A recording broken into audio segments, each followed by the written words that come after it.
The doctors say, and the medical reports say, that I am a stage 4 metastatic breast cancer patient.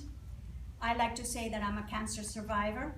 I've been battling this illness for 13 years. I've had multiple recurrences, multiple surgeries, radiation. I've been through about 7 or 8 chemotherapy protocols. Here where you see me standing, I am still on chemotherapy. So I've gone through it all.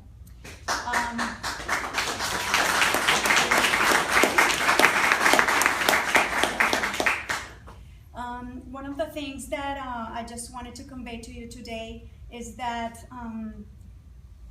it's very important to do what the doctors tell us to do. It's very important to do the treatments. Sometimes we enter like in a denial and we just don't want to have to do chemotherapy and all of these terrible things that they say that we need to do. But part of the responsibility to go into the healing journey is in the patient. We are responsible and we need to take ownership of our own healing. One of the key things, actually, just so you know, I did not find out about the cancer through a mammogram. I was 35 years back then. Please don't calculate how my age. So I was 35, the best time of my life. I had 2 kids. My daughter was 3 years old. My son was 1 year old. I was at the top, the best era of my corporate career. And I had never done a mammogram, no kind of exam, no self-exam, nothing at all. I didn't feel anything, actually. It was totally asymptomatic. I'm original from Venezuela. People know that Venezuelan women kind of, you know, we like the aesthetic kind of thing, the fashion and the beauty. And so I decided that, you know, having had 2 kids, I needed to have a breast lifting. So I went to have a plastic surgery, which the doctors did not want to do.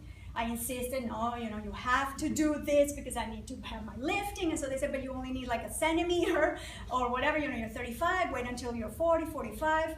And I insisted, no, I want to have my plastic surgery. And so I go a Wednesday morning, I remember, on the 15th of May, 2002, I go into the operating room for a half-an-hour procedure to have the 1 centimeter lift. The only person accompanying me was my husband, who came, you know, to wait for me because I was gonna be under anesthetic. So happens to be that I wake up 5 hours later in a room, and this was supposed to be, we say in Spanish, ambulatorio, you know, that you go just for the day to have a surgery and then go back home. So, but in this case, I opened my eyes and I was in a hospital room and my entire family was there came to visit, you know, and 5 hours later, I was like, you know, what is this? Everybody came to see my lifting. They're not supposed to know, you know? And so, you know, I wake up and I say, you know, I ask, you know, everybody's here. They came for this.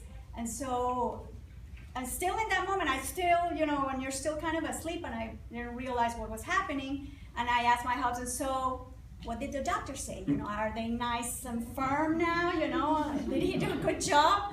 And so, you know, everybody didn't know how to, everybody looking at each other, they didn't know how to give me the news. And in that moment, the oncologist came in and they said, we're so sorry, you know, this is gonna be a shock for you, but we couldn't do the lifting. I mean, we had to do something major there. You have cancer. So you can imagine the shock. Anyway, after that, the key, in the moment, of course, I entered this denial. I didn't want to have to do the chemo or anything, but I had to do it. I have 13 years doing everything that the doctors have said. But one of the most important things is that I could control was my attitude, because that's the only thing I can control. So I'm having a positive attitude, going to the infusion center, you know, happy, taking my Vogue magazine, my Glamour magazine, Travel and Leisure, and just imagining I'm in a spa. Not imagining, you know, it's so very important just to go with the right attitude. Dressing up, I lost my hair as well, some, you know, of the protocols. This protocol that I'm in right now, thank God I don't lose my hair, but I have already been bald. I never used a wig nor anything, but I did use my scarves, you know, always trying to find a way to not look at this as a tragedy. My kids were small, you know, they suddenly see me without any hair here, I look like Kojak. But anyway, you know, I just had to make it as natural as possible. And Then the second thing was trying to visualize myself in perfect health. So that is something, that I sometimes tell other people and other patients, is that don't talk about the illness, talk to the illness. So of course, there are patients that like to talk about the illness all the time, and all of this is happening to me and what a tragedy. Other people just don't even want to mention it about it. I think there has to be some balance. Of course, we need to have some catharsis, talk to our support system, our family, the friends in the moment. But afterwards, what I decided I was going to talk to the cancer. So I was telling the cancer, you are in my body, but you're not from my body. You better go. You better leave. I don't want you here. Of course, they still hasn't listened to me. I haven't been that convincing yet. But I have tried to focus just in imagining myself with good health, doing meditation, and learning all of these different techniques that also help us be with inner peace and joy, because that's the most important thing, to keep ourselves happy. And the third thing is to not give power to the illness, and rather focus attention and focus the energy on things that we love to do. So in this case, although I've had 25 years of a corporate career in a big multinational company, I also love music, and therefore I composed an album with 14 songs, which are inspirational songs. It's a pop album, and I also wrote a book, which is here.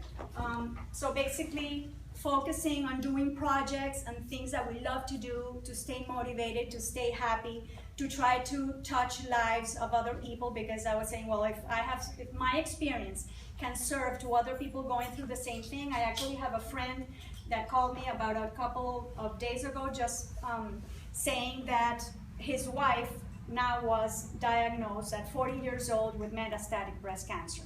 And so, so it's a moment where I say, okay, have this book, because this is the way that I can massify the message, because I can be one-on-one with everybody, although I would love to. So through the book and through the music, it's just a way, it served me personally as a catharsis, and just focusing my energy and everything in doing something that I like and I love, but it also helps me massify the message and come to different people, hoping that my story and my testimony can serve to others, and so that they can also feel motivated. So here I am. It is possible. It's basically just within ourselves, and we just have to keep on going. As I was saying before, it's wanting to live. I have 2 kids, I have my family, I have things I want to do, I have projects, so I'm not ready to leave this world yet.